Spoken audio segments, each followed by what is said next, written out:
আসসালামু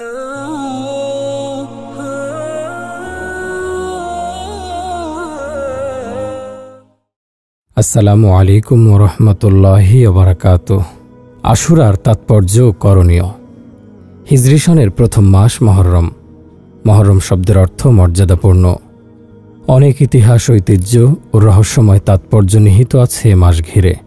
এসব কারণেই এ মাসটি মর্যাদাপূর্ণ। তাই এ মাসের নামকরণ হয়েছে মহররম বা মর্যাদাপূর্ণ মাস। এ মাসের 10 তারিখে আমাদের মধ্যে প্রতি বছর ঘুরে আসে মুসলিম বিশ্বের তাৎপর্যপূর্ণ সেই আশুরার দিন।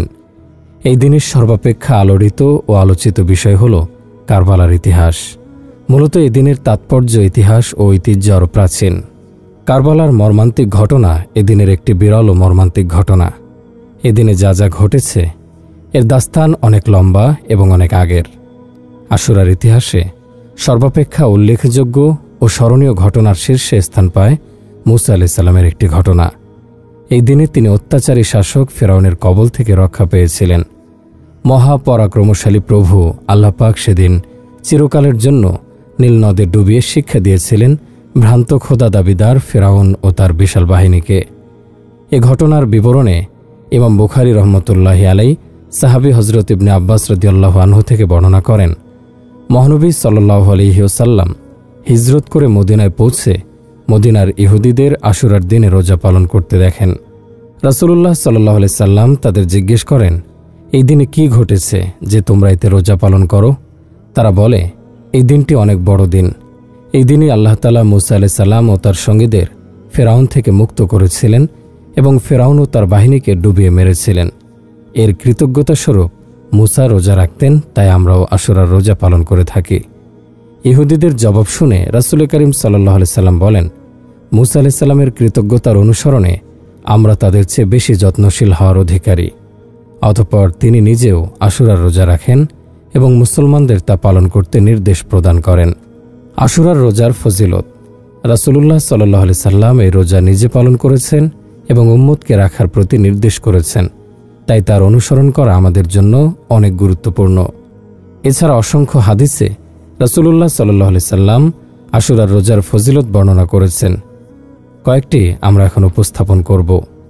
আবু হুরায়রা রাদিয়াল্লাহু আনহু থেকে বর্ণিত, রাসূলুল্লাহ সাল্লাল্লাহু আলাইহি সাল্লাম বলেন, রমজান মাসের রোজার পর সর্বোত্তম রোজা মহররম মাসে আশুরার রোজা। সুনানে কুবরা হাদিস নাম্বার ৮৪,২১০। আবু কাতাদা রাদিয়াল্লাহু আনহু থেকে বর্ণিত, রাসূলুল্লাহ সাল্লাল্লাহু আলাইহি সাল্লামকে আশুরার রোজার ফজিলত সম্পর্কে জিজ্ঞেস করা হলে তিনি বলেন, এই রোজা বিগত বছরের গুনাহ মুছে দেয়। মুসলিম হাদিস নাম্বার ১১৬২। আশুরার রোজা কয়টি ও কখন? মুসলিম শরীফে ইবনে আব্বাস রাদিয়াল্লাহু আনহু থেকে বর্ণিত, মহানবী সাল্লাল্লাহু আলাইহি সাল্লাম যখন আশুরার দিনে রোজা রাখেন এবং অন্যদেরও রোজা রাখার নির্দেশ প্রদান করেন, তখন সাহাবীরা অবাক হয়ে বলেন, হে আল্লাহর রাসূল, বিধর্মীরা তো এই দিনটিকে বড় দিন মনে করে। এই দিনে তারাও রোজা পালন করে। আমরা যদি এই দিনে রোজা রাখি তাহলে তো এদের সঙ্গে সামঞ্জস্য হবে।